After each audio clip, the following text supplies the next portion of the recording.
Good morning, Texas coaches and athletes. My name is Russell Lucas. I'm the head football coach in Hamlin, Texas, and I just wanted to take a few minutes this morning to tell you a story and maybe to help us keep our situation that we're in right now in perspective and to remember, as so many guys have gotten on here and said these last few weeks, that we can only control what we control.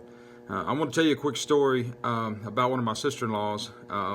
My wife comes from a really large family. She had 10 brothers and sisters, and they were really close. And this past week, we lost one of her sisters to a battle with cancer. It didn't have anything to do with the virus, but she lost her battle with cancer.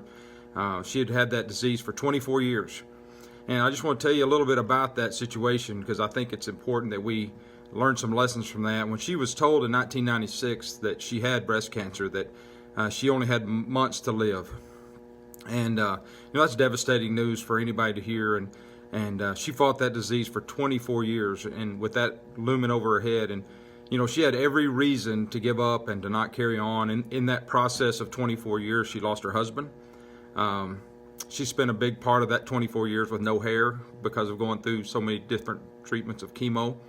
At one point, she had a double mastectomy. She had got an eye infection and had lost an eye. And that all those things together, I know there were times that she would wake up and look at herself in the mirror and just think, how can I keep going forward? But throughout this entire experience, most of the time she held down at least 2 jobs. I never knew her to miss a family birthday party or a wedding or any of those kind of things. She was always smiling and happy. She just had this amazing resilience that always just amazed me about her in her circumstance. And then, unfortunately, in this time that we have,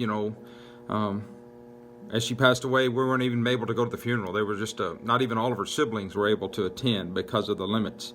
And it just typical of her life, of things that just seemed to go throw her a curveball.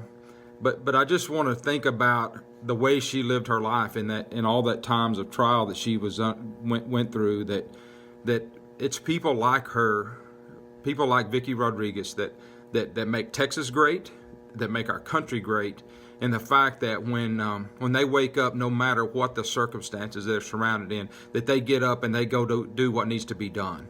And I'm proud to call her my sister-in-law. But I wanted to share that story with you guys because that is what our country is about. That no matter what the circumstance is, and when you compare her circumstance to us not getting to play a ball game, it's pretty minor.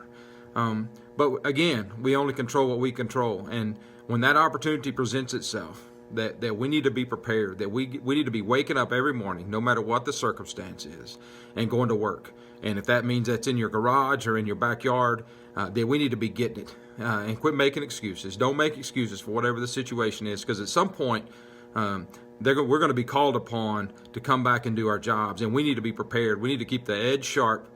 We need to be doing whatever is within our control to get up every morning and go do our job. So I just want to take that minute to, hopefully that story is not something that causes you any grief, but it encourages you, because I know that's the kind of life she lived, and I want to share that from our family.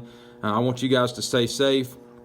I appreciate the Coach Association, what they're doing to try to assist us as we move forward with our athletes, and for you guys to keep working hard, and I just look forward to seeing you at the next time we get to be together. All right, go Pipers.